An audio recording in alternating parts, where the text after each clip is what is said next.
इतवार की सुबह का मंजर बहुत हसीन था। सूरज की किरणें खिड़की से छन के हमारे ड्राइंग रूम में बिखर रही थीं। आयजा ने बहुत एहतमाम से नाश्ता तैयार किया था। मेज़ पर पराठे और हलवा पूरी सजी हुई थी। हम दोनों काफ़ी अरसे बाद इतने पुरसकून अंदाज में नाश्ता कर रहे थे। मैंने उसे चाय का कप पेश किया और हम अपनी हंसी मजाक वाली बातों में मगन थे। हमारे दरमियान मोहब्बत का एक बहुत ही गहरा रिश्ता था। हमने बहुत सारी बातें की कि कैसे हम अगली छुट्टियों में कहीं घूमने जाएंगे और कैसे हम अपनी छोटी-सी दुनिया को मज़ीद खुशगवार बनाएँगे। उस वक़्त माहौल में कोई दुःख नहीं था, सिर्फ़ एक दूसरे के लिए हमदर्दी और प्यार था। मैं उसे देख के सोच रहा था कि अल्लाह ने उसे कितनी खूबसूरती से नवाज़ा है। हम दोनों अपने मुस्तक़बिल के ख़्वाब देख रहे थे और नाश्ते का हर लुक़मा हमें बहुत सुकून दे रहा था। अचानक घर के दरवाज़े पे दस्तक हुई। मैंने दरवाज़ा खोला तो हमारे पड़ोस के बच्चे अंदर भागते हुए आए और हमारे पूरे घर में शोर मच गया। वो बच्चे बहुत खुश थे और हमारे घर में खेल-कूद कर रहे थे। मैंने देखा आयज़ा के चेहरे पे एक लम्हे के लिए खुशी आई, मगर फिर उसकी आँखों में आँसू आ गए। वो उन बच्चों के साथ खेलने लगी, लेकिन उसके हर अंदाज में एक उदासी थी जो वो छुपाना चाहती थी। मैंने उसे देखा तो मेरा दिल भर आया। मैंने बच्चों को कहा कि वो दूसरे कमरे में जाके खेलें। फिर मैंने आयज़ा के पास जाके उसे तसल्ली दी। मैंने उसे प्यार से गले लगाया और कहा, तुम क्यों उदास होती हो? हम दोनों की ज़िंदगी में जो लिखा है वही होगा। मैं उसे मनाने की बहुत कोशिश कर रहा था कि वो अपनी उदासी को दूर करे और हम फिर से वही खुशगवार माहौल बना सकें। मगर उसके आंसू थे कि थमने का नाम नहीं ले रहे थे। वो मेरी बातों को सुन के मज़ीद रोने लगी और फिर उसने हिम्मत करके अपने आंसू पोंछे और कहा, आप रुके, मैं थोड़ी देर में आती हूँ। वो रोते हुए अपने कमरे में चली गई और मैं बाहर ड्राइंग रूम में अकेला बैठ गया। वहाँ सन्नाटा छा गया और मुझे अपने दिल में एक अजीब सी घुटन महसूस हो रही थी। मैंने सोचा, हमारी ज़िंदगी इतनी छोटी क्यों है और क्यों हमें वो खुशी नहीं मिल रही जो दूसरों के पास है। मैं काफ़ी देर वहाँ बैठा रहा और पुराने दिनों को याद करता रहा, जब हम शादी के बाद कितने खुश थे और कैसे हमने हर मुश्किल को साथ मिलके काटा था। उस वक़्त मेरी तबीयत बहुत बोझल हो रही थी और मैं सोच रहा था कि शायद ज़िंदगी इसी का नाम है कि आप सब कुछ हासिल करके भी अधूरे रह जाते हैं। आयज़ा का यूँ रोते हुए कमरे में जाना मेरे दिल को बहुत दुखा रहा था और मैं बस ये दुआ कर रहा था कि अल्लाह हमारी ज़िंदगी में खुशियों का कोई रास्ता निकाले। मैंने काफ़ी देर तक दरवाज़े की तरफ देखा कि शायद वो बाहर आ जाए और हम फिर से बात कर सके, मगर वो कमरे के अंदर ही बैठी रही और बाहर का मंजर भी मुझे वीरान लग रहा था। अगले दिन पीर की सुबह थी। सूरज की तपिश अभी इतनी ज़्यादा नहीं थी, लेकिन मेरे दिल की धड़कनें बहुत तेज़ थीं। गुज़श्ता रोज़ के वाक़यात ने मेरी आयज़ा के दिल पे जो ज़ख्म लगाए थे, वो मुझे साफ दिखाई दे रहे थे। हम दोनों नाश्ते की मेज़ पर आमने-सामने बैठे थे, लेकिन वो खामोशी इतनी तवील और भारी थी कि जैसे हवा में भी कोई बोझ लटक रहा हो। आयज़ा ने चाय का कप अपने हाथ में लिया, मगर उसके हाथ कप की गरमाइश के बावजूद लरज़ रहे थे। मैंने उसे कुछ कहना चाहा तो उसने अचानक नज़रें उठाईं और एक ऐसा जुमला बोला जिसने मेरी पूरी कायनात को हिला के रख दिया। आयज़ा ने कहा, वलीद, मैंने बहुत सोचा है और अब मैं इस नतीजे पे पहुँची हूँ कि हमें अपनी ज़िंदगी के इस सफ़र में एक बड़ा फ़ैसला करना होगा। आप दूसरी शादी कर लें। मैं ये सुन के साक़ित रह गया। मेरा हाथ मेज़ पे रखा हुआ था और वो एकदम से ठंडा पड़ गया। मुझे लगा शायद मेरे कानों ने गलत सुना है। मैंने उसे हैरत और दुःख से देखा और कहा कि आयज़ा, ये तुम क्या कह रही हो? क्या तुम्हें मेरी मोहब्बत पे कोई शक है या तुम्हें मुझसे कोई शिकायत है, जो तुम ऐसी बातें कर रही हो? आयज़ा ने अपनी आँखों में उतरती नमी को रोका और बहुत तहम्मुल से कहा कि शिकायत आपसे नहीं बल्कि अपनी किस्मत से है। मैं देख रही हूँ कि आपका ये घर जो हमारी मोहब्बत से सजा था, अब वीरान होता जा रहा है और इस वीरानी की वजह मैं हूँ। मैं आपको एक बाप का सुख देना चाहती हूँ। मैं चाहती हूँ कि इस घर में भी किसी बच्चे के कदमों की चाप सुनाई दे और आपके नाम को आगे बढ़ाने वाला कोई वारिस हो। मेरी ये कुर्बानी नहीं बल्कि मेरी चाहत है। मैंने उसके करीब होकर उसके हाथों को अपने हाथों में थाम लिया और उसे सख्ती से मना किया। मैंने कहा, आयज़ा, तुम मेरी ज़िंदगी की वो वाहिद खुशी हो जिसके लिए मैंने अपनी पूरी दुनिया वक्फ कर रखी है। मुझे कोई वारिस नहीं चाहिए, मुझे तुम चाहिए हो। और अगर किस्मत ने हमें खुशी नहीं दी तो क्या हुआ? हमें एक दूसरे के सहारे जीना सीख लिया है और हम यूं ही ज़िंदगी गुजार सकते हैं। लेकिन आयज़ा की ज़िद अपने अरूज पे थी। वो कहने लगी, नहीं वलीद, ये मर्द की ज़रूरत है और मैं नहीं चाहती कि कल को आपको मुझसे कोई पछतावा हो। फिर उसने एक नया रास्ता निकाला और कहा, अगर आप दूसरी शादी के लिए तैयार नहीं हैं तो क्यों ना हम किसी यतीम खाने से कोई बच्चा गोद ले लें और उसे अपनी मोहब्बत और अपनी औलाद बना के पालें। ये सुन के मुझे जैसे एक शदीद सदमा पहुंचा। मैंने फ़ौरन उसकी बात काट दी और कहा कि आयज़ा, तुम ये कैसी बातें कर रही हो? गोद लिया हुआ बच्चा कभी अपनी औलाद नहीं हो सकता। جس خون کے رشتے کی بات تم کر رہی ہو وہ تو میرے اپنے خون سے ہی پیدا ہو سکتا ہے، اور اگر اللہ نے ہمیں اس نعمت سے محروم رکھا ہے تو ہم کسی دوسرے کی ذمہ داری اپنے سر کیوں اٹھائیں؟ میں نے اسے صاف الفاظ میں کہہ دیا کہ مجھے یہ منظور نہیں ہے، میں صرف اپنے وطن سے پیدا ہونے والی اولاد کا ہی تصور کر سکتا ہوں، ورنہ میں کسی اور کے بچے کو اپنا نام دے کے خود کو دھوکہ نہیں دینا چاہتا۔ عائزہ میرے انکار کو سن کے بہت زیادہ اداس ہو گئی، اس کی آنکھوں سے آنسوں کی لڑیاں بہنے لگی اور وہ کہنے لگی کہ آپ تو بہت خود غرض ہو گئے ہیں، کیا میری خوشی کی خاطر آپ اتنا بھی نہیں کر سکتے؟ میں نے اسے سمجھانے کی کوشش کی کہ یہ خود غرضی نہیں بلکہ میری سوچ ہے۔ میں نے اسے کہا ہم ڈاکٹر کے پاس دوبارہ جائیں گے، ہم اپنا علاج مکمل کریں گے اور شاید اللہ کوئی راستہ نکال دے، مگر وہ میری بات ماننے کو تیار نہیں تھی۔ وہ اپنی جگہ پہ اڑی ہوئی تھی اور ہمارے درمیان وہ محبت جو کبھی ہمارے گھر کی شان ہوا کرتی تھی اب ایک تلخ بحث میں بدلنے لگی تھی۔ ہم دونوں ہی اپنی اپنی جگہ پہ درست تھے، لیکن ہمارے نظریات کے ٹکراؤ نے ہمارے درمیان ایک ایسی دیوار کھڑی کر دی تھی جس کو پار کرنا اب ناممکن سا لگ رہا تھا۔ ناشتے کی میز پہ رکھا ہوا کھانا ویسے کا ویسا ٹھنڈا ہو چکا تھا اور ہم دونوں ایک دوسرے سے دور ہوتے جا رہے تھے۔ میں نے اسے بہت سمجھایا کہ تم صبر سے کام لو اور ایسی باتیں کر کے اپنے دل کو مت دکھاؤ، لیکن وہ صرف روئے جا رہی تھی اور بار بار ایک ہی بات دہرا رہی تھی کہ اس گھر کی رونقیں صرف بچوں سے ہی وابستہ ہو سکتی ہیں۔ ہماری وہ بحث اتنی طویل ہو گئی کہ ہم نے ایک دوسرے سے بات کرنا چھوڑ دی، اور اس دن کے بعد ہمارے گھر میں ایک عجیب سا سناٹا چھا گیا تھا۔ وہ جو ہم پہ ہر صبح ہم ہنسی خوشی ایک دوسرے کو دیکھ کے مسکراتے تھے، اب وہ مسکراہٹیں کہیں کھو گئی تھیں۔ میں بار بار سوچتا تھا کہ عائزہ کیوں ایسی باتیں کر رہی ہے؟ کیا وہ مجھ سے دور ہونا چاہتی ہے یا پھر اسے واقعی اولاد کی اتنی شدید تڑپ ہے کہ وہ میرے وجود کے بغیر بھی خوش رہنا چاہتی ہے؟ میں نے اپنے دل میں بہت زیادہ کشمکش محسوس کی۔ مجھے لگا ہماری زندگی میں آنے والی یہ مشکل اب ہماری محبت کو نگل رہی ہے اور ہم دونوں ہی اپنے اپنے دکھوں کے ساتھ اکیلے ہوتے جا رہے ہیں۔ عائزہ جو کبھی میرے لیے چائے کا کپ لاتے ہوئے بھی خوش ہوتی تھی، اب وہ گمسم ہو کے کونے میں بیٹھ جاتی اور گھنٹوں خلا میں دیکھتی رہتی۔ اس کی یہ کیفیت دیکھ کے مجھے بہت تکلیف ہوتی تھی، لیکن میرا غرور اور میرا یہ ماننا کہ میں دوسری شادی نہیں کروں گا یا کوئی بچہ گود نہیں لوں گا ہمیں اور زیادہ دور لے جا رہا تھا۔ ہمارے درمیان اب وہ بے تکلفی ختم ہو چکی تھی اور ہم ایک دوسرے کے سامنے اجنبیوں کی طرح رہنے لگے تھے۔ اس سارے عمل کے دوران میں یہ سمجھ گیا تھا کہ ہماری زندگی کا یہ حصہ اب دکھوں اور پریشانیوں سے بھرنے والا ہے اور ہم دونوں ہی اس آگ میں جل رہے ہیں جو ہم نے خود اپنے ہاتھوں سے لگائی تھی۔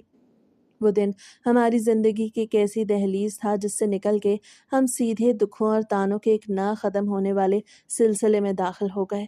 عائزہ کی طبیعت پچھلے کچھ دنوں سے ناساز تھی۔ وہ اکثر سر درد اور کمزوری کی شکایت کرتی تھی، جس کی وجہ شاید اس کی ذہنی کوفت اور اولاد نہ ہونے کا وہ مسلسل دباؤ تھا جو اسے اندر ہی اندر کھائے جا رہا تھا۔ میں نے سوچا کہ اسے گھر کی ان چار دیواریوں اور اداس خیالات سے نکالنے کے لیے کہیں لے جانا ضروری ہے، شاید باہر کے ماحول میں اس کا دل کچھ ہلکا ہو جائے اور وہ اپنی ان پریشانیوں کو وقتی طور پہ فراموش کر سکے۔ میں نے اسے بہت سمجھایا کہ دیکھو گھر میں بیٹھ کے تمہاری طبیعت مزید خراب ہو رہی ہے، چلو پڑوسیوں کے گھر شادی میں چلتے ہیں، کیونکہ 2 دن پہلے ہی شادی کا بلاوا آیا تھا۔ میں نے کہا تم وہاں جاؤ گی، لوگوں سے ملو گی، کچھ تازہ ہوا کھاؤ گی تو یقیناً تمہارا موڈ فریش ہو جائے گا۔ عائزہ شروع میں تو مسلسل انکار کرتی رہی۔ وہ کہتی تھی ولید میرا دل نہیں چاہ رہا، میں نہیں جانا چاہتی، لوگ باتیں کریں گے، میری حالت دیکھ کر سب پوچھیں گے کہ کیا ہوا ہے اور میں ان کے سوالوں کا سامنا کرنے کی ہمت نہیں رکھتی۔ مگر میں اپنی ضد پہ اڑا رہا۔ میں نے اسے زبردستی تیار کروایا، اسے اچھے سے تیار کر کے مجھے ایک پل کے لیے لگا کہ شاید وہ وہی پرانی مسکراتی ہوئی عائزہ ہے جو کبھی ہر محفل کی رونق ہوا کرتی تھی۔ ہم گھر سے نکلے تو موسم کافی خوشگوار تھا، لیکن عائزہ کے چہرے پہ وہ رونق نہیں تھی جو ہونی چاہیے تھی۔ جب ہم شادی کے ہال میں داخل ہوئے تو وہاں کا ماحول بہت چکا چوندھ اور پرشور تھا۔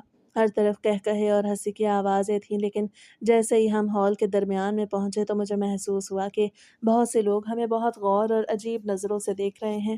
میں نے محسوس کیا کہ جیسے ہی ہم کسی بچے کے پاس سے گزرتے اور ہمارا سایہ کسی بچے پہ پڑتا، وہ لوگ فوراً اپنے بچوں کو وہاں سے ہٹا لیتے یا پھر ان کی طرف توجہ کر لیتے۔ عائزہ نے بھی یہ سب محسوس کیا اور اس کا چہرہ زرد پڑ گیا۔ ہم ابھی تھوڑی دور گئے تھے کہ ایک گروپ میں کھڑی عورتوں کی سرگوشیاں میرے کانوں تک پہنچی۔ وہ عائزہ کے بانجھ ہونے اور اس کی اداس شکل کا مذاق اڑا رہی تھیں۔ ایک خاتون نے تو حد ہی کر دی اور بلند آواز میں کہنے لگی کہ اللہ نے اولاد نہیں دی تو کم از کم شرم تو کرنی چاہیے، ایسی محفلوں میں آ کے اپنی نحوست کیوں پھیلاتی ہیں؟ یہ الفاظ کسی خنجر کی طرح ہمارے دلوں پہ لگے۔ میں نے دیکھا کہ عائزہ کی آنکھوں میں آنسو تیرنے لگے تھے، لیکن وہ اپنی جگہ ساکت کھڑی رہی۔ میں نے اسے وہاں سے ہٹانے کی کوشش کی، لیکن تب تک بہت دیر ہو چکی تھی۔ انہی دنوں محلے میں ایک پڑوسی کے بچے کی پہلی سالگرہ تھی، جہاں ہمارے ساتھ مزید برا سلوک کیا گیا۔ ہمیں جان بوجھ کے مدعو نہیں کیا گیا تھا۔ عائزہ نے اس دن کے بعد سے خود کو دنیا سے مکمل طور پہ الگ کر لیا۔ وہ نہ کسی سے ملنا چاہتی تھی، نہ ہی کسی کی کوئی بات سننا چاہتی تھی۔ اس کی یہ حالت دیکھ کے میں نے فیصلہ کیا کہ اب مزید انتظار نہیں کیا جا سکتا۔ ہم کل ہی ایک بڑے ہسپتال جائیں گے تاکہ اس کے علاج کو حتمی شکل دی جا سکے۔ اس کی اداسی اور طعنوں کا یہ درد ہماری زندگی کا سب سے بڑا بوجھ بن چکا تھا، اور میں بس یہ چاہتا تھا کہ کسی طرح اس کے چہرے پر وہ مسکراہٹ واپس آ سکے جو کہیں کھو گئی تھی۔ عائزہ کی طبیعت میں دن بدن جو گراوٹ آ رہی تھی وہ اب چھپائے نہیں چھپتی تھی۔ گھر کے کام کاج تو دور کی بات، اب تو اپنے کمرے میں بستر سے اٹھ کے ڈرائنگ روم تک آنے میں بھی شدید تھکن محسوس کرتی تھی۔ اس کے چہرے کی وہ تازگی جس کی ایک جھلک دیکھنے کے لیے میں ترسا کرتا تھا، اب ماندھ پڑ چکی تھی۔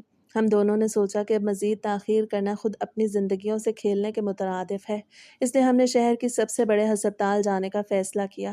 ہسپتال کی وہ عمارت مجھے ہمیشہ ایک عجیب سی وحشت میں مبتلا کر دیتی تھی۔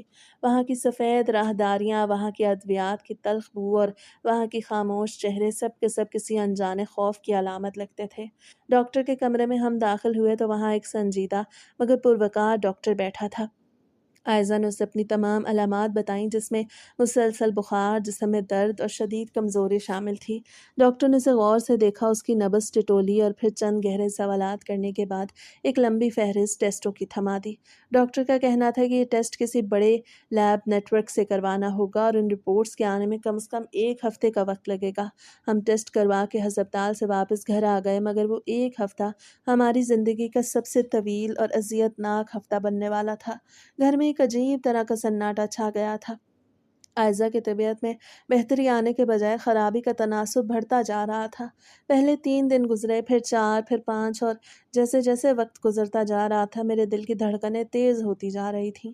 میں اسے دیکھتا تو میرا کلیجہ منہ کو آتا۔ وہ بستر پہ لیٹی ہوتی اور مجھے بس ایک ہی بات کہتی کہ ولید، رپورٹس آئیں تو مجھے سچ سچ بتا دینا، مجھ سے کوئی بات مت چھپانا۔ مجھے معلوم ہے کہ میں کسی بڑی بیماری کی لپیٹ میں ہوں۔ میں ہر بار اسے تسلی دیتا، جھوٹ بولتا اور کہتا، ارے نہیں عائزہ، تم اتنی پریشان کیوں ہو رہی ہو؟ ڈاکٹر نے تو بس احتیاط کے لیے ٹیسٹ کروائے ہیں، تمہیں بخار ہوگا جو 1-2 دن کی دوا سے ٹھیک ہو جائے گا۔ میں اسے ہنسا کے ٹالنے کی کوشش کرتا، مگر میری اپنی مسکراہٹیں اندر سے مصنوعی ہوتی تھیں۔ 6واں دن بھی گزر گیا اور 7ویں دن صبح سویرے میں رپورٹ لینے نکل پڑا۔ عائزہ نے مجھے دروازے پہ ہی روک لیا اور اپنی نم آنکھوں سے میری طرف دیکھ کے کہا کہ آج سچ جان کے ہی آنا، مجھے اب کسی غلط فہمی میں نہیں رہنا۔ میں نے اس کا ماتھا چوما اور وعدہ کیا کہ میں سب کچھ سچ بتاؤں گا۔ حالانکہ تب تک میں خود بھی اپنی خوش فہمی کے خول میں چھپا ہوا تھا کہ شاید سب کچھ ٹھیک ہوگا۔ ہسپتال پہنچ کے جب میں نے وہ رپورٹس حاصل کی تو ان کا لفافہ مجھے پتھر کی طرح وزنی لگ رہا تھا۔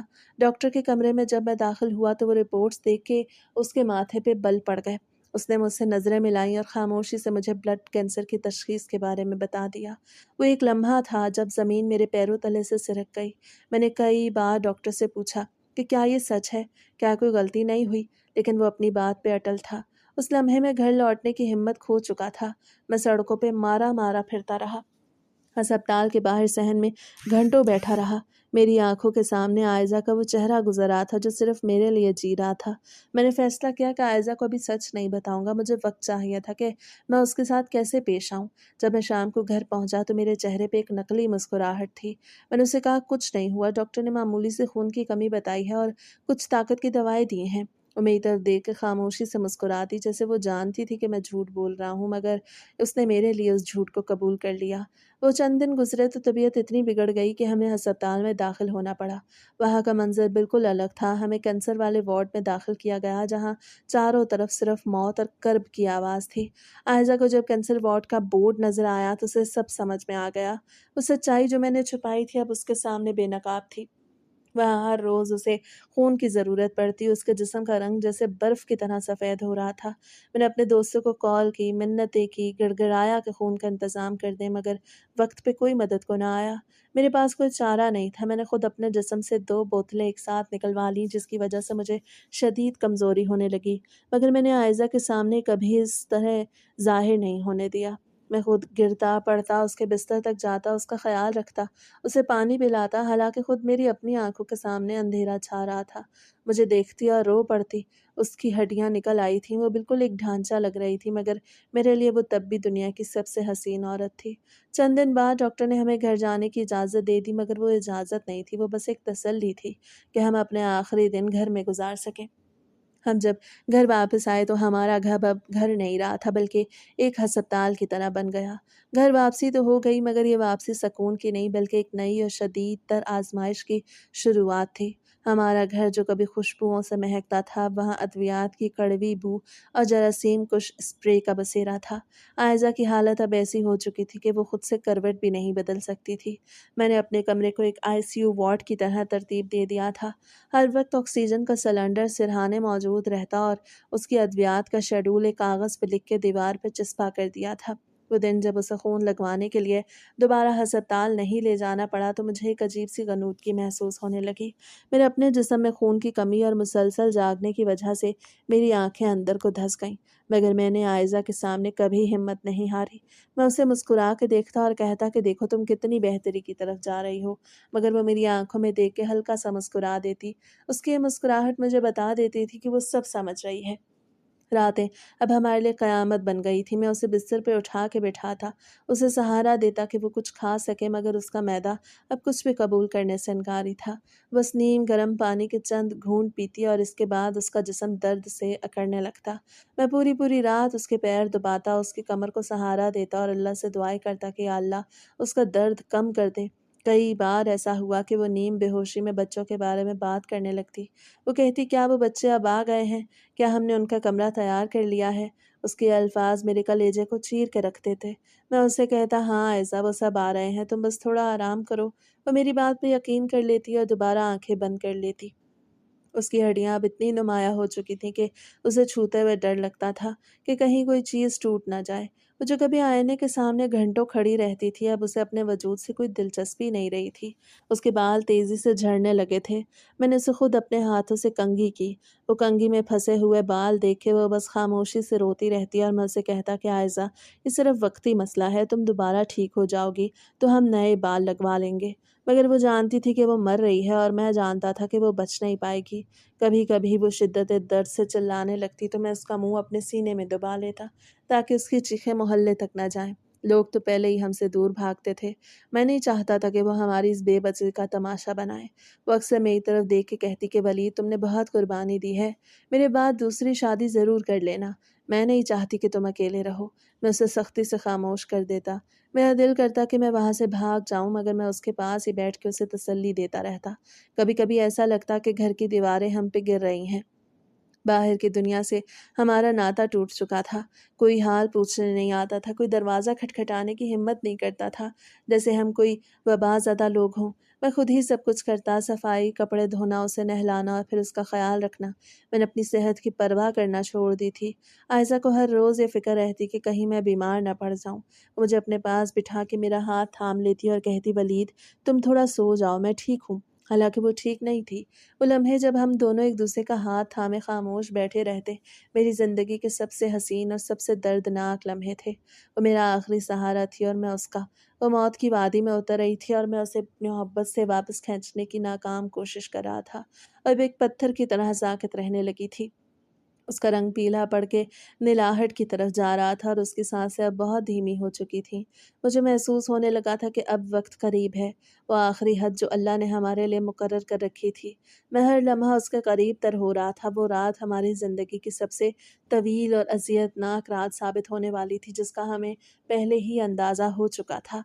आयज़ा की हालत इस हद तक गिर चुकी थी कि उसकी आंखें अब बमुश्किल खुलती थीं और उसके होंठों पे खुश्क पेड़ियाँ जम चुकी थीं, जिन्हें नम करने के लिए मैं बार बार पानी का भिगोया हुआ कपड़ा लगाता। घर के कमरे में अद्वियात की वो मखसूस महक अब जहर की तरह महसूस होने लगी थी, वो जो हर पल मुझे एहसास दिला रही थी कि मौत अब हमारे कमरे के दरवाजे पर दस्तक दे रही है। मैं उसे करवट दिलाने की कोशिश करता तो उसके जिस्म से हड्डियों की चरचराहट की आवाज़ आई, जिससे मेरे दिल को दहला के रख दिया। वो बेबसी का ऐसा आलम था कि मैं उसकी तकलीफ़ में से कुछ हिस्सा अपने अंदर मुंतकिल करने के लिए तड़प उठा। अगर इंसान कितना बेबस है कि अपने प्यारों को दर्द में मुब्तला देख के भी उनका दर्द बांट नहीं सकता। रात के 2 बज रहे थे जब उसकी सांसों की रफ्तार गैर मामूली तौर पे तेज़ होने लगी। मैंने देखा कि उसके सीने का उतार चढ़ाव अब बहुत तकलीफ देह हो गया है और वो हर सांस के साथ जोर लगा रही है। मैंने फ़ौरन उठ के उसे सहारा दिया और सीधा बिठाया ताकि उसे सांस लेने में कुछ आसानी हो सके। वो मेरी तरफ देख के धीरे से मुस्कुराई, मगर वो मुस्कुराहट दर्द से लबरेज थी। मैंने उससे बहुत इसरार किया, आयज़ा अब हम हस्पताल चलते हैं, शायद डॉक्टर कोई ऑक्सीजन या इंजेक्शन दे के तुम्हें कुछ देर के लिए सुकून दें। मगर उसने अपना सर नफ़ी में हिला दिया। उसकी आंखों में एक ऐसा अज़म था जो मुझे साकित कर गया। उसे बहुत मुश्किल से अपनी खुश्क ज़ुबान से अल्फाज निकाले और कहा कि वलीद, अब हस्पताल जाने का कोई फ़ायदा नहीं। मेरी रूह अब इस जिस्म को छोड़ने के लिए तैयार है। मैं अपनी ज़िंदगी की आखिरी सांसें अपने घर में और तुम्हारे पहलू में लेना चाहती हूँ। मुझे किसी मशीन के सहारे मत बांधो, मुझे आज़ाद हो जाने दो। मैं उसके सामने गिड़गिड़ाने लगा। मैंने उसको देख के कहा, तुम ऐसा नहीं कर सकती। तुमने मुझसे वादा किया था कि तुम ठीक हो जाओगी। मगर वो मेरी बातें सुन के सिर्फ खामोशी से रोती रही। उसकी ये खामोशी मेरी चीखों से ज़्यादा तकलीफ़ दे थी, क्योंकि मैं जानता था कि ये अब रोना नहीं बल्कि अलविदा कहने का अमल है। मैंने उसे दोबारा लिटा दिया और उसके सिरहाने बैठ के अल्लाह से दुआ मांगने लगा। मैंने कहा, या अल्लाह इसे इस कर्ब से निजात दे दे। मगर मेरी हिम्मत नहीं थी कि मैं उसे जाते हुए देख सकूं। वो कमरा, वो कभी हमारी मोहब्बत की पनाहगाह था, अब एक कब्रिस्तान की खामोशी में डूब चुका था। दीवार पे लगी घड़ी के टिक टिक मुझे किसी हथौड़े की तरह अपने सर पे महसूस हो रही थी। हर सेकंड के साथ मैं अपने वजूद का एक हिस्सा खो रहा था। आयज़ा की नब्ज़ अब बहुत धीमी पड़ चुकी थी और उसके हाथ ठंडे हो रहे थे। मैंने अपने हाथों से उसे गर्म करने की कोशिश की, मगर वो सर्दी जो मौत की होती है उसे रोकना किसी के बस में नहीं था। उसने एक बार फिर मेरी तरफ देखा और बहुत प्यार से मेरा हाथ अपने हाथ में लिया और कहा, वलीद, मेरे बाद तुम अकेले नहीं रहोगे, तुम शादी कर लेना। मैं तुम्हें अकेला नहीं देख सकती। मैंने उसे डांटा और कहा, तुम क्या पागल हो गई हो? मुझे ऐसी बातें क्यों सुना रही हो? मैं सिर्फ तुम्हारा हूँ और सिर्फ तुम्हारा ही रहूँगा। तुम इस तरह का ख्याल दिल से निकाल दो, तुम अभी ठीक हो जाओगी। देखना, कल सूरज निकलेगा तो सब कुछ ठीक हो जाएगा। वो मेरी बात सुन के सिर्फ एक बार मुस्कुराई और इस बार उसकी मुस्कुराहट में एक इत्मीनान था, जैसे वह अब दुनिया के सब दुखों से आज़ाद हो चुकी हो। उसके चेहरे पे एक अजीब सा सुकून था जो ज़िंदगी में कभी नहीं था। वो रात मुझे ऐसा महसूस हुआ जैसे कायनात की हर चीज़ थम गई हो और सिर्फ हम दोनों उस कमरे में बाकी रह गए हैं। मैं उसके साथ बातें कर रहा था, हालांकि वो अब जवाब देने की हालत में नहीं थी। मैं उसे हमारी शादी के इब्तदाई दिन याद दिलाने लगा कि कैसे हमने ख्वाब देखे थे और कैसे हमने एक दूसरे से वादे किए थे। वो बस मेरी बातों को सुन रही थी और उसकी आंखों से आंसुओं के कतरे मुसलसल बह रहे थे, जो उसके तकिए को मुकम्मल तौर पे भिगो चुके थे। वो दर्दनाक लम्हा अब मेरी ज़िंदगी का वो हिस्सा बन गए हैं जिन्हें मैं अब कभी नहीं भुला सकता। घड़ी की सुइयां जैसे थम सी गईं। आयज़ा की सांसें अब इतनी धीमी हो चुकी थीं कि मुझे अपने कान उसके सीने के करीब करने पड़ रहे थे। कमरे की बत्तियां मद्धम जल रही थीं और उनकी रोशनी में आयज़ा का चेहरा किसी मुजस्मे की तरह साकित दिखाई दे रहा था। मैं उसके सिरहाने बैठा उसे मुसलसल कहे जा रहा था कि देखो आयज़ा, हम कल सुबह ज़रूर अस्पताल जाएंगे। तुम बस आंखें मत बंद करो, मुझसे बात करो। वो मेरी तरफ देखती तो थी, लेकिन उसकी नज़रों में अब एक अजीब सी धुंध थी, जैसे वो इस दुनिया से दूर किसी और मकाम को देख रही हो। उसने आहिस्ता से अपना हाथ उठाया और मेरे बालों में उंगलियों को उलझाने की कोशिश की। उसका आखिरी लम्स था जिससे मेरे वजूद को अंदर तक हिला के रख दिया। आधी रात का वक्त था जब उसने एक लंबी और गहरी सांस ली। उसका सीना एकदम से नीचे हुआ और फिर वापस ऊपर नहीं आया। उसका हाथ जो मेरे हाथ में था अचानक ढीला पड़ गया। मैंने उसे शिद्दत से झंझोड़ दिया। मैं चीखा, मैंने पुकारा, लेकिन वहाँ अब सिर्फ एक ऐसा सन्नाटा था जो मेरी रूह तक उतर गया।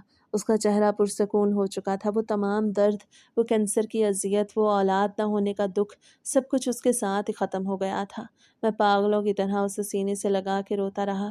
میں اس کے بے جان جسم کو جھنجھوڑتا رہا کہ عائزہ اٹھو، دیکھو، تم نے وعدہ کیا تھا تم مجھے چھوڑ کے نہیں جاؤ گی۔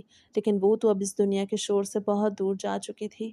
کمرے میں صرف میری سسکیاں اور میری چیخیں تھیں، وہ چیخیں جو شاید دیواروں کو بھی توڑ دیتی تھیں، مگر قسمت کا لکھا بدلا نہیں جا سکتا۔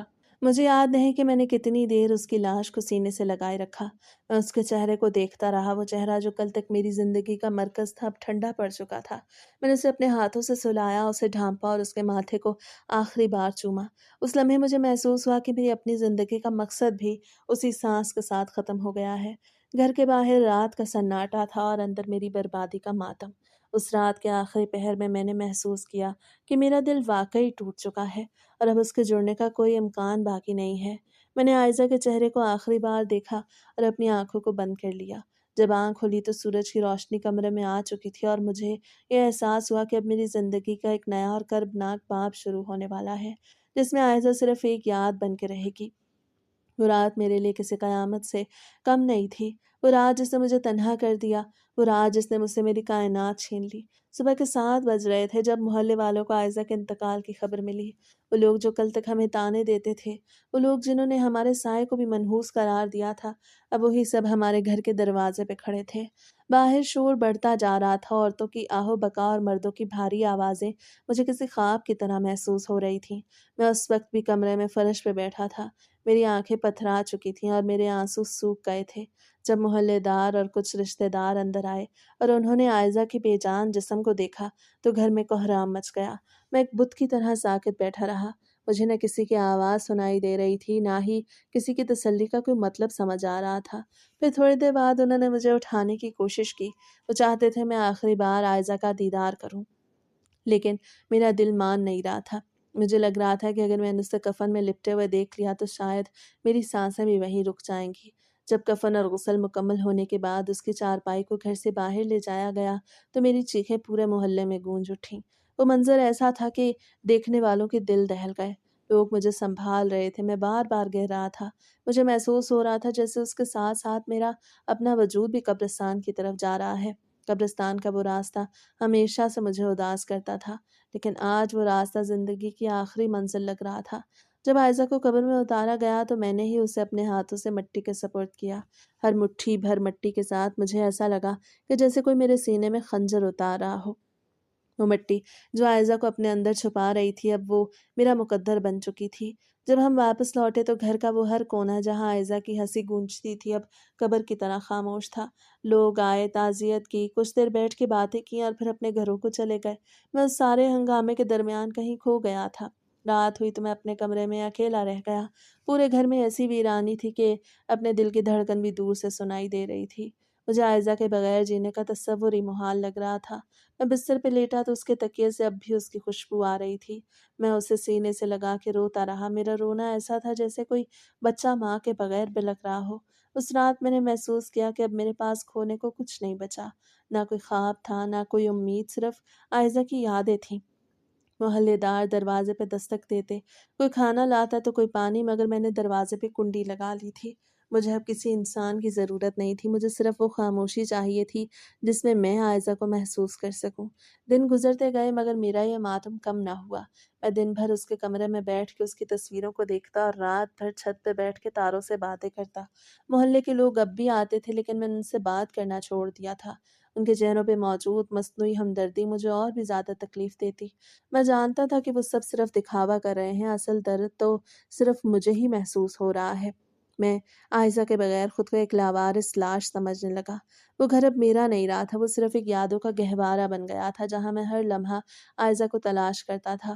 میں نے محسوس کیا کہ زندگی کا یہ مرحلہ اب مجھے توڑ کے رکھ دے گا اور میں اس ٹوٹ پھوٹ کے ساتھ ہی جینے کا عادی ہو رہا تھا۔ 5 ماہ گزر چکے تھے مگر ایسا لگتا تھا جیسے وقت ایک مقام پہ جم کر رہ گیا ہو۔ عائزہ کے جانے کے بعد میرا گھر ایک ویران کھنڈر میں تبدیل ہو چکا تھا جہاں دیواریں بھی اداسی کی کہانی سناتی تھیں۔ میں صبح اٹھتا، چائے کا ایک کپ بناتا اور پھر سارا دن عائزہ کی الماری میں رکھے ہوئے اس کے دوپٹوں کو دیکھ کے گزار دیتا جن میں سے اب بھی اس کی ہلکی سی خوشبو آتی تھی۔ तन्हाई का ये 5 माह का सफ़र मेरे लिए किसी कैद तन्हाई से कम ना था। मैंने दुनिया से मुकम्मल नाता तोड़ लिया, फ़ोन बंद कर दिया और किसी से मिलना-जुलना बिल्कुल तर्क कर दिया। बस कभी-कभार ख़्याल आता, क्या वाक़ई वो अब इस दुनिया में नहीं है? तो मेरा दिल एक बार फिर से छलनी हो जाता। फिर एक दिन मेरे करीबी दोस्त का इसरार इतना बढ़ गया कि मुझे मजबूरी में उनके घर जाना पड़ा। जब मैं उनके घर दाखिल हुआ तो वहाँ का माहौल मेरे ज़ख्मों को हरा करने के लिए काफ़ी था। वहाँ उनके बीवी बच्चों के साथ हँस-खेल रही थी। बच्चा अपने बाप के कंधों पे सवार था और घर में ज़िंदगी की लहर दौड़ रही थी। वो हँसी, वो बच्चों की शरारतें और वो ख़ानदानी सकून मेरे लिए किसी ताज़ियाने से कम नहीं था। मैं कोने में बैठा उनकी खुशियों को देख रहा था। मेरा दिल हसरत से जल रहा था। मैं सोच रहा था कि काश आयज़ा आज मेरे साथ होती तो शायद हमारे घर में भी ऐसी ही रौनक होती। मेरी आंखें भर आईं तो मैंने नज़रें फेर लीं ताकि कोई मेरी बेबसी ना देख सके। उसके घर से वापसी पे मेरी बेचैनी में कई गुना इज़ाफ़ा हो गया। जब मैं अपने खाली घर में अकेला दाखिल हुआ तो मुझे अपने वजूद की भूख शिद्दत से महसूस होने लगी। आयज़ा के जाने के बाद मेरे अंदर एक ऐसी तड़प बेदार हो रही थी जिसे मैं अब तक छुपा के बैठा था। एक मर्द की तन्हाई उसकी खामोशी में कितनी खौफनाक होती है, इसका अंदाज़ा मुझे पहली बार हो रहा था। मेरे जिस्म में एक अजीब सी बेकरारी थी। मैंने अपनी ज़रूरतों को मारने की बहुत कोशिश की, खुद को काम में मसरूफ़ किया। रातों को जाग के आयज़ा की यादों में खोया रहा, मगर जिस्मानी ज़रूरत के तकाज़े अब मेरे कंट्रोल से बाहर हो रहे थे। मैंने कई बार आईने में अपना चेहरा देखा, वो चेहरा जो अब किसी अजनबी जैसा लगने लगा। रातें अब और भी ज़्यादा बोझल हो गईं। मैं छत पे जाके घंटों अकेला बैठता, आसमान की तरफ देख के खुद से सवाल करता कि क्या वाक़ई एक मर्द औरत के बगैर इतनी लंबी ज़िंदगी गुज़ार सकता है? मेरी शराफ़त और आयज़ा की मोहब्बत मेरे आड़े आती रही। मैं सोचता कि अगर मैंने दूसरी शादी कर ली या किसी और का ख़्याल भी दिल में लाया तो आयज़ा की मोहब्बत के साथ गद्दारी होगी। लेकिन फिर वो तूफ़ान जो मेरे अंदर पल रहा था वो मुझे चैन नहीं लेने दे रहा था।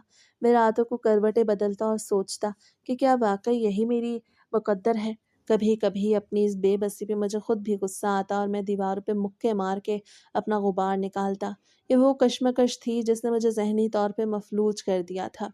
मैं एक ऐसे दोराहे पे खड़ा था जहाँ एक तरफ आयज़ा की यादें थीं और दूसरी तरफ मेरा अपना वजूद, जो अपने तकाज़ों के सामने हार मान रहा था।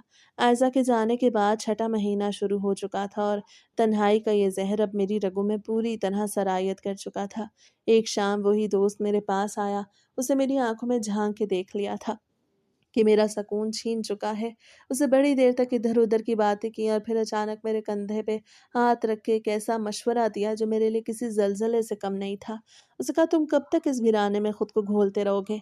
अगर शादी नहीं करनी, अगर किसी और औरत को आयज़ा की जगह नहीं देनी तो अपनी जिस्मानी ज़रूरतों को कब तक मारोगे? फिर उसने मुझे एक ऐसे मकाम का पता दिया जहाँ जाके मर्द अपनी प्यास बुझाते थे। वो अल्फाज मेरे कानों में सीसा पिघला के डालने के मुतरादिफ थे। लेकिन मेरी तन्हाई का बोझ अब इतना बढ़ चुका था कि मैंने उसे रद्द करने के बजाय उस पर गौर करना शुरू कर दिया। अगले दिन की सुबह मेरे लिए किसी क़यामत ख़ेज़ इम्तिहान से कम ना थी। मैं जब बिस्तर से उठा तो मेरा दिल बुरी तरह भड़क रहा था। मुझे महसूस हो रहा था कि आज मैं अपनी सारी शराफत और आयज़ा की यादों की हुर्मत को एक तरफ रख कर एक ऐसे रास्ते पे कदम रखने वाला हूँ जहाँ से शायद वापसी का कोई रास्ता ना हो। मैं आईने के सामने खड़ा हुआ तो मुझे अपना ही चेहरा पहचानने में मुश्किल हो रही थी। मेरी आंखों के नीचे गहरे हलके थे और चेहरे पे एक ऐसी थकन थी जिसे कोई सुकून से नहीं मिटा सकता था। मैंने कपड़े निकाले, तैयार होने लगा तो मेरे हाथ कांप रहे थे।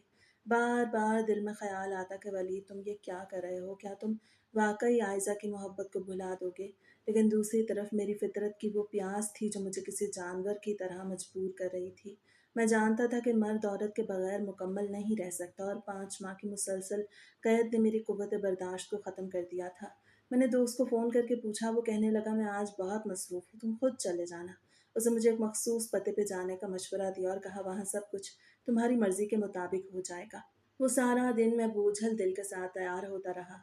मैंने शीशे के सामने खड़े होकर कई बार सोचा कि क्या मैं रुक जाऊँ? क्या मैं वापस आयज़ा की कब्र पे जाके माफ़ी माँग लूँ? लेकिन वो जिस्मानी ज़रूरत, वो शिद्दत जिसने मुझे रातों को जागने पे मजबूर किया था, वो मुझे उस दरवाज़े की तरफ धकेल रही थी। मैं जब घर से बाहर निकला तो सूरज ढल रहा था। फ़िज़ा में एक अजीब-सी उदासी थी जो मेरे दिल के हाल से मुताबिकत रखती थी। मेरा हर कदम ज़मीन पे बोझ बन के पड़ रहा था। मुझे लग रहा था जैसे मैं अपनी कब्र की तरफ जा रहा हूँ। रास्ते भर मैं सोचता रहा कि शायद ये एक वक्ती ज़रूरत है, शायद एक बार वहाँ जाने से मेरा ये भड़कता हुआ दिल ठंडा हो जाएगा। मैं अपने आप को तसल्ली दे रहा था कि आयज़ा से गद्दारी नहीं है, ये बस एक मर्द की मजबूरी है जो कुदरत ने उसके जिस्म में रखी है। मैंने उसे पते को अपनी जेब में मजबूती से पकड़ रखा था, जैसे वो कोई गुनाह की सनद हो। जब मैं उस इलाके के करीब पहुंचा जहाँ वो इमारत वाक़ थी, तो मेरी धड़कनें इतनी तेज़ हो गईं कि मुझे अपनी सांसें रुकती हुई महसूस हुईं। मैं वहाँ जाके रुक गया। इमारत बाहर से आम सी लग रही थी, मगर मुझे उसके अंदर का हर लम्हा अपने गुनाहों की फहरिस्त लग रहा था। मैंने एक लंबी सांस ली और अपने आप को उस गहराई में गिरने के लिए तैयार कर लिया। अब वापसी का कोई रास्ता नहीं था, क्योंकि मेरा दिल किसी और के लिए नहीं बल्कि अपनी तस्कीन के लिए तड़प रहा था, और मैं उसी तड़प के हाथ में खिलौना बन चुका था। मेरी टांगें शल हो रही थीं। जब मैं उस कोठे के निचले दर्जे से गुजर के एक तंग और अंधेरी सीढ़ियों के जरिए ऊपर की मंजिल पर पहुंचा, वहां का माहौल किसी भी इंसानी शराफत को मजरू करने के लिए काफ़ी था। हवा में इत्र और सिगरेट की धुएं की आमेजिश से एक दम घुटने वाली बू फैली हुई थी। मेरे दिल में शदीद इज़्तिराब था। मैं बार बार सोच रहा था कि मैं यहाँ क्या कर रहा हूँ, लेकिन मेरी जिस्मानी तड़प और तन्हाई का गलबा इस कदर था कि मैं अपनी जगह से हिल नहीं पा रहा था। मैंने एक दरवाजे पे दस्तक दी तो अंदर से एक भारी आवाज़ आई, जिसने मुझे अंदर आने का इशारा किया। मैं जब उस कमरे में दाखिल हुआ तो वहाँ सिर्फ एक हल्का सा बल्ब जल रहा था, जिसकी पीली रोशनी कमरे के गोशों में साया डाल रही थी। मैं वहाँ मौजूद एक सोफे पर बैठ गया। मेरा दिल सीने में ज़ोर ज़ोर से धड़क रहा था। मुझे महसूस हो रहा था कि जैसे कोई मेरी शराफत का जनाजा निकाल रहा है। कुछ लम्हों बाद कमरे का दरवाज़ा दोबारा खुला और वो औरत अंदर दाखिल हुई। उसका कदो-कामत, उसके चलने का अंदाज़, उसके चेहरे की बनावट में एक अजीब-सी शनासी थी। वो मेरे सामने आके खड़ी हो गई। उसने अपनी आँखों में एक ऐसी उदासी समो रखी थी जो उस पेशे से वाबस्ता औरतों के चेहरों पे आम तौर पे नहीं होती। उसने एक हल्के लहजे में अपना तारुफ करवाने की कोशिश की, मगर मेरा ध्यान उसके चेहरे की लकीरों पे मरकूज़ था। तभी वो सोफ़े के करीब आई और बैठते हुए उसके लिबास का कुछ हिस्सा खिसका, जिससे उसकी रान का एक हिस्सा नुमाया हुआ। उस लम्हे मेरी नज़र उसकी रान पे बने उस ख़ास निशान पे पड़ी जो एक चाँद की शक्ल का था। मैं एकदम से सोफ़े से उछल कर पीछे हटा। मेरा रंग सफ़ेद पड़ गया और मेरे हवास यकसर मुअत्तल हो गए। मैंने कामती उँगली से उस निशान की तरफ इशारा किया और मेरी आवाज़ हलक में फँस गई। मैंने लड़खड़ाते उससे पूछा कि ये निशान तुम्हारे जिस्म पे कैसे आया, क्योंकि वो निशान तो मेरी बीवी की रान पे भी था। वो औरत मेरी यह हरकत देख के हैरान भी हुई और कुछ खौफ़ज़दा भी। उसे बहुत आहिस्ता से बताया कि ये निशान उसके बचपन से है, और ये बात सिर्फ़ उसके वालिदैन या उसकी सगी बहन को मालूम थी। जब उसने अपने बाप का नाम लिया तो मेरे पैरों तले से ज़मीन निकल गई। वो आयज़ा के वालिद का नाम था। वो औरत कोई और नहीं बल्कि आयज़ा की वही सगी बहन थी जो सालों पहले घर से भाग गई थी और फिर किसी को मालूम ना था कि वो कहाँ गई। ये इंकिशाफ किसी आसमानी बिजली की तरह मेरे सर पे गिरा। उसकी आंखों से आंसुओं का सैलाब उमड़ आया। उसने मुझे बताया कि कैसे वो घर से भाग के गलत मर्द के हत्थे चढ़ी और फिर उसे यहाँ बेच दिया।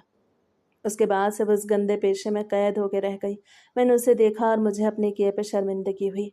मैं अपनी उस नफ़सानी ख़्वाहिश के लिए किस गुनाह की तरफ आ गया था। मैंने उस रात वो फ़ैसला किया जिससे मेरी ज़िंदगी का रुख बदल दिया। मैंने उसे वहाँ से निकालने का इरादा किया। मैंने उसे कहा, मैं तुम्हें इस अज़ाब से निकालूँगा। ये आयज़ा की मोहब्बत का कर्ज़ है जो मैं अदा करूँगा। मैंने उसकी कीमत अदा की और उससे निकाह कर लिया। इसके बाद हमने एक नई ज़िंदगी का आगाज़ किया, जहाँ मोहब्बत की जगह एक दूसरे का सहारा था। वो इस घर में आयज़ा की यादों को सँभाल के रखने लगी और मैंने उस तन्हाई के अंधेरे से निकल के खुद को एक नई ज़िम्मेदारी के सपुर्द कर दिया। आयज़ा की बहन का मिलना गोया आयज़ा ही का कोई हिस्सा वापस लौट आना था, और हमने अपनी ज़िंदगी के बाकी दिन उसी एक दूसरे के दुखों को बाँटने में गुज़ारने का फ़ैसला कर लिया।